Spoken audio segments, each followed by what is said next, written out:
¿Cómo definirías esta relación de la Argentina con el Fondo Monetario a través de toda nuestra historia? Podemos hablar en realidad del programa de Argentina y de toda la América Española como naciones que nacen endeudadas. Antes de la independencia nosotros éramos un solo país, de acá hasta México, éramos un solo gran país. Por lo tanto teníamos una sola moneda, que se llamaba Real de A8. Sí. Esa moneda era la moneda imperante del mundo. Lo que hoy es el dólar, esa era la moneda imperante. Los ingleses estaban muy interesados en que esa moneda saliera del mercado y poner ellos la libra. Entonces de ahí que impulsan todos los movimientos independentistas, aún en contra de... Vos sabés que no fueron movimientos populares para nada. Entonces a partir de ahí, cuando nos fraccionan en 20 países, nos fraccionan en 20 monedas. Y como le habíamos pedido ayuda a Inglaterra, no los pueblos, sino los revolucionarios le habían pedido ayuda a Inglaterra, Inglaterra sí, te doy plata a cambio de la minería. Un poco lo que viene pasando hace 30 años, que se entregan siempre recursos naturales a cambio de dinero. Sí. Entonces, fíjate, la minería nuestra, desde la época de Menem, estaba en manos británicas prácticamente, empresas anglo-canadienses. Sí. Entonces, en vez de nosotros desarrollar la minería y agregarle valor, que te permitiría ganar 1000 veces más y tener una fuerte industria exportadora, no, regalamos prácticamente los minerales. Entonces, nosotros nacemos con esa deuda. Tanto el empréstito Baring Brothers acá, como San Martín en Perú, que envía a la misión de Álvarez Condorcanqui y a Paroissien, que era un espía inglés que estaba en el ejército de los Andes, los envían a Londres para gestionar una deuda, lo que se llamó el empréstito Kinder. Vos pensás que la economía de Perú era la más grande y dominaba todo el mercado de Asia. Claro. Vos sabés que la moneda nuestra se acuñaba acá, en el Alto Perú, lo que hoy es Bolivia. Y esa moneda imperaba en China. Si vos querías comerciar en China, tendrías que entrar con nuestra moneda. Pero incluso los ingleses, cuando le vendían algo a los chinos te decían, no, la libra no te la aceptamos. Te aceptamos la moneda española que se hace en América. Fíjate lo que era esa moneda. Y valía, vos necesitabas, creo, 4 libras esterlinas para comprar un peso nuestro, ¿no es cierto? Entonces así que en su momento Thomas Jefferson, presidente de Estados Unidos, manda a sus hijas a estudiar español para que aprendan la lengua de un país educado y poderoso, y manda a Alexander Humboldt, a que ese Marco Polo alemán, a investigar cómo era el imperio español en América para poder copiarlo. Entonces era una moneda fuerte porque era una moneda que tenía valor en sí misma, era un valor metalífero y un valor sostenido en recursos naturales que se les agregaba valor, en industria local que se desarrollaba y en educación. Vos pensás que cuando España se expulsada de América dejó 25 universidades. Nosotros teníamos en América más universidades que la sumatoria de las universidades de Italia, Francia, Alemania y Europa Oriental. Entonces había todo un apoyo educativo, un apoyo productivo y una moneda que tenía valor en sí mismo. Se pierde con la independencia. A partir de ahí vienen los endeudamientos, que fueron además feroces. Vos pensás que el empréstito Baring Brothers fueron de 1 millón de libras y vinieron 550.000. Y no se usó para desarrollo, sino que se usó para la guerra con Brasil. Pero si no hubiésemos tenido todo el proceso revolucionario, no hubiésemos tenido tampoco guerra con Brasil. Luego se pidieron 2 millones más para hacer la guerra del Paraguay, una guerra absolutamente impopular. ¿Quiénes sean los funcionarios? No me acuerdo, pero fue el poder de Buenos Aires, ¿no es cierto? Perú era un país muy rico. Su PBI con la independencia bajó a la 15ª parte. Entonces él, para manejar la guerra, le pide un crédito a los ingleses. Pero Perú pierde el manejo de la moneda y pierde todos los mercados de Asia. Porque Perú manejaba por los puertos del Pacífico todo el comercio con China, con India y con Japón. Todos esos mercados se los queda Inglaterra, obviamente. Y las reservas de dinero que había en Lima se las roba Cochrane, realmente Cochrane, que es el que lo lleva a San Martín, se las lleva todos a Londres, ¿no es cierto? Entonces, tenés un problema desde el arranque. Y a partir de ahí, bueno, sobre todo a partir del 76, como dice Héctor Giuliano, Argentina cae en la trampa de la deuda. Y la deuda implica además que renuncies a un montón de elementos soberanos, que se destruya la industria nacional, las empresas del Estado. Es un tema que viene hace 40 años, o sea que, digamos, cada gobierno tiene su parte, que se destruya las Fuerzas Armadas, que se destruya la familia y la educación. Vos pensás que en el año 80 un estudiante nuestro de tercer año era equivalente a un bachiller egresado de la escuela norteamericana. Hoy ya no figuramos en los concursos PISA, estamos en el puesto 78, 80, hemos descendido no menos de 60 lugares. Y después, bueno, evidentemente la tasa poblacional, la pirámide poblacional argentina está invertida. Cada vez nace menos chicos, ¿no es con un cierto? efecto, por lo que decís, no solamente desde lo económico, porque el control desde lo económico de la economía local, a partir del momento de que se contrae una deuda, bueno, ya lo tenemos claro todos, pero también desde lo cultural, muy importante, evidentemente, Claro, por lo que porque decís, por consecuencia, ¿no? uno de los elementos, por ejemplo, es desconocer la historia. Porque si un pueblo no conoce su historia, y esto ya vino mal con la reforma educativa de Alfonsín, es un pueblo que no conoce su pasado. Para valorar lo cercano hay que conocerlo. Y la historia contada desde Buenos Aires desprecia lo cercano. El sistema está pensado de esa manera.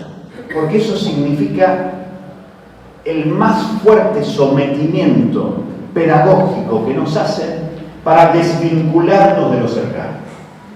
Para decir, acá no pasó nunca nada, por lo tanto, ¿qué te puede interesar de acá?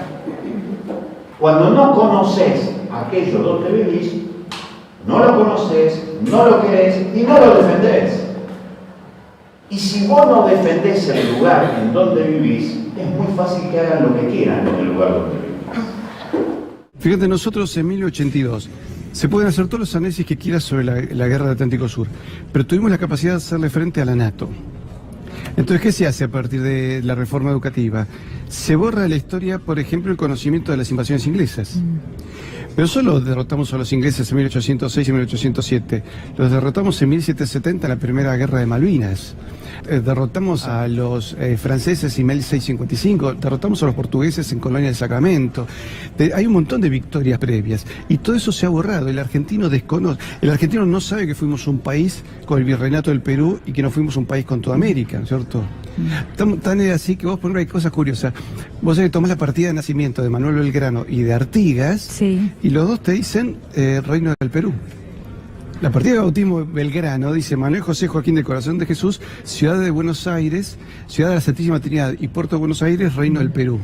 Nosotros ahora, previo a este acuerdo con el Fondo Monetario Internacional, tomábamos como referencia el caso Grecia, por ejemplo, ¿no? Sí. Porque, bueno, era uno de los más cercanos, no por proximidad, sino por que fue en los últimos años. Y la verdad es que se van repitiendo exactamente los mismos pasos, o notás que hay casos diferentes, que hay casos donde la salida puede ser diferente. Sí, fíjate incluso como vos dijiste en el tema cultural, muy claro. Nosotros, por ejemplo, decimos Latinoamérica. Está mal dicho decir Latinoamérica, se debe decir Hispanoamérica. Porque ahí ya nosotros renunciamos a la tradición hispánica. Por ejemplo, los movimientos indigenistas también Sí. apuntan a eso, a destruir eso. Las leyes contra la familia, contra el niño por nacer, todo eso son requerimientos del Fondo Monetario Internacional, ¿cierto? Entonces, cuando vos vas llevando todo eso, ves que hay un plan concreto para dejar un país vacío. ¿Por qué un país se vacía? O porque reduciste la natalidad, que en Argentina ya es abrupto el descenso, o porque les borraste el pasado. Entonces, nadie defiende lo que no conoce. Porque es lógico, vos no podés defender lo que no conoces si simplemente no lo conoces, no sabes dónde está. Si vos no conoces la historia de Hispanoamérica y la verdadera historia argentina, no podés defenderla. Entonces, qué sé yo, por eso te decía, la guerra del Atlántico Sur, hasta ahí sí, el argentino, mal o bien, aún con influencia de la Ilustración, etcétera, sabía algo de historia argentina y se va a un conflicto, bueno, la gente sabía que había pasado antes. Hoy los jóvenes no, es más, confunden los personajes históricos. Confunden los lugares. A mí me hacen unas preguntas que son realmente curiosas. Sí, claro. Bueno, pensaba en el factor educativo en medio de cualquier ajuste, de cualquier, de cualquier contracción de deuda. Lógicamente, bueno, si no hay recursos para otras cosas, no hay recursos para educación. Claro, cuando en el gobierno de Menem reducen las escuelas técnicas. Sí. Porque se estaba en proceso de destruir las industrias técnicas. El tema es que cuando vos cortás las escuelas técnicas, cortás la transmisión de saberes. Porque, digamos, el ser humano, ¿cómo aprende? Obviamente por estudio, pero también por tradición, porque lo que le van transmitiendo los mayores a las nuevas generaciones. Las nuevas generaciones reciben ese conocimiento y le agregan su propia inventiva, su propia investigación, ¿cierto? Pero sin tradición, un pueblo se muere. Y eso venimos ya desde largo, ¿no? Ya por lo menos 30 años. Te hablaba del caso de Grecia como ejemplo, porque bueno, nosotros siempre lo tomábamos como referencia, pero donde sí se da una característica que, bueno, quiero saber según tu mirada, si históricamente fue así, ¿no? Hubo ciertos sectores, a mí me sorprendía ver que había ciertos sectores que eran los más beneficiados, que no habían sido afectados, ¿no? A los que no se tocaba. Por ejemplo, el caso de los impuestos para aquellas personas que tenían embarcaciones, ¿no? Que uno podría pensar es lo primero que cuando, bueno, de lo que un país puede prescindir, digamos, o de donde puede obtener mayor cantidad de recursos. Vos sabés que Carlos Pellegrini, cuando asume, se encuentra con una deuda enorme y convocó a las familias más ricas de la Argentina. Dijo, muchachos, para gobernar esto, ustedes tienen que ponerse con dinero y esto hay que reducirlo y tratar de llevarlo a cero, ¿no es cierto? Curiosamente, un hombre que venía de ese sector social, pero dijo, la responsabilidad comienza por nosotros, ¿cierto? Claro, es cierto, no podés perdonarle a tu padre la deuda de 5.000 millones de dólares cuando tu padre se benefició manejando uno de los recursos del Estado, ¿no es cierto? Que eso fueron las primeras medidas que se tomó. Pero en realidad, vaciamiento, robo, perdón de deudas, negociados, ahí yo le pego un poco parejo a todo, ¿no? Como siempre.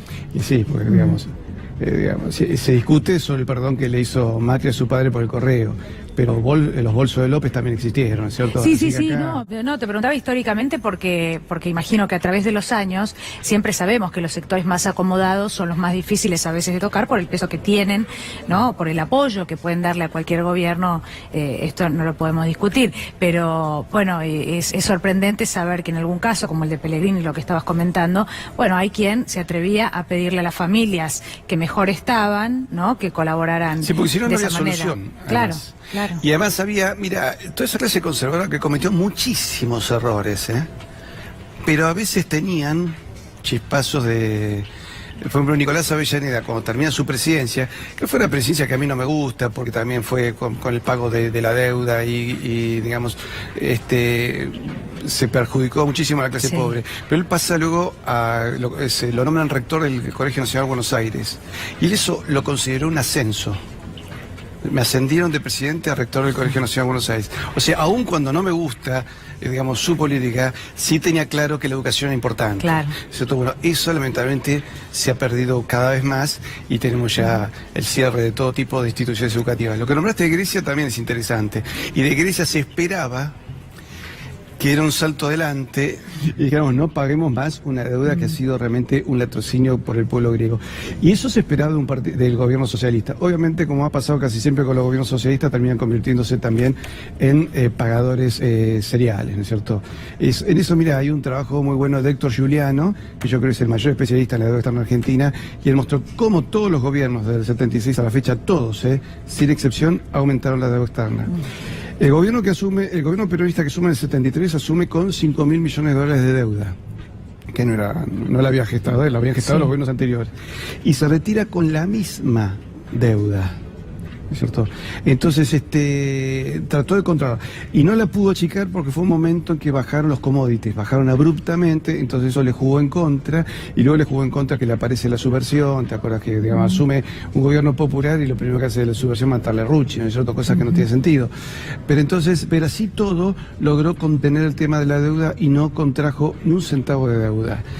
Viene el gobierno de Martínez de Oz y subió 5.000 a 45.000. El de Alfonsín lo sube a 60, el de Menem a 140, así seguimos hasta ahora que estamos en 300.000 millones de dólares. En el día de hoy leía que, bueno, la pobreza y la indigencia han crecido de la mano del acuerdo último con el Fondo Monetario Internacional, y pensando nuevamente en el caso de Grecia, entre otros, pensaba si en algún momento cuando un país contrae una deuda tan grande para solucionar sus cuestiones inmediatas, eso no viene acompañado de esto históricamente, ¿no? Sí, porque además, ¿sabes qué otra cosa, Tatiana? ¿Cuál es el proyecto de país? Pero ¿cuál es el proyecto del país del 76 a la fecha? No hubo un proyecto de país. Argentina tiene hoy lo que necesita el mundo. Lo tuvo siempre, digo hoy, lo tuvo hace 10, lo tuvo hace 20, lo tuvo hace 40. ¿Qué es lo que necesita el mundo? El mundo necesita energía en sus tres facetas: la alimenticia, la motriz y la recuperación de la biodiversidad. Si además esos son tres factores que son sinérgicos, vos puedes hacer que desarrollando uno desarrolles el otro. Si Argentina, cuando vinieron el viento a favor, donde los commodities subieron a $600 la tonelada, eso se hubiese industrializado y la tonelada lo hubiese terminado vendiendo en $6.000, ¿cierto? Eso no se hizo. Pero si vos haces eso, también desarrollás todo un proyecto energético. Vos pensás que Argentina puede producir por usinas mareomotrices y por usinas solares y eólicas energía prácticamente para todo el continente. Vos hubiese desarrollado esas dos áreas y primero tendrías un nivel de exportación enorme, pero además la energía y los alimentos serían baratísimos en Argentina. Pagarías una bicoca, sería casi un regalo. Entonces, no se hizo antes, no se hizo ahora y no se hizo en el gobierno anterior del anterior y así venimos. El único proyecto que ha sido destruir la educación, destruir la familia. Bueno, no destruir la industria y no destruir el empleo también en un principio es un buen objetivo. Es que bueno, justamente si vos son áreas de industrialización, es decir, la energía, la agroalimentación, la recuperación del medio ambiente, te lleva a desarrollos también de áreas de desarrollo de comunicación, desarrollo de industria naval. Desarrollo de industria aeronáutica y por último desarrollo satelital. Argentina podía haber desarrollado muchísimos satélites, ahora se paró el ARSAT. Estábamos arrancando. Pero ojalá se recupere el tema del ARSAT 3. Pero en realidad Argentina tendría que haber tirado ya 10 satélites. Cuando se paró el proyecto del Cóndor, en la época de Menem, ese proyecto se paró no porque fuera un misil con el cual le fuésemos a tirar a los ingleses, sino porque tenía capacidad de colocar satélites de baja altura. Es un gran negocio con un valor agregado enorme para nuestro país y eso se para, lamentablemente. Entonces, si nosotros no pensamos que todo lo que hacemos tenemos que agregarle valor y pensar que además necesitamos una alianza con Hispanoamérica, es decir, va a ser muy difícil enfrentar los conflictos del siglo XXI, donde las grandes potencias van a jugar duro, sucio y mal. Los chinos, bueno, su hegemonía es cada vez más notoria. Los norteamericanos, que no sé quién caer. Europa, que no sabe qué va a hacer. Medio Oriente, que es un polvorín permanentemente. El Islam es un queso gruyere. Nosotros, si no nos reunificamos con Hispanoamérica, iba a ser muy difícil enfrentar esos problemas. Y eso es lo que necesitamos a corto y mediano plazo, ¿no es cierto? Patricio, nos quedaríamos hablando horas, pero ya llega Víctor Hugo, nos van a echar, así que... Cuando no conoces aquello donde vivís, no lo conoces, no lo querés y no lo defendés. Y si vos no defendés el lugar en donde vivís, es muy fácil que hagan lo que quieran en el lugar donde vivís.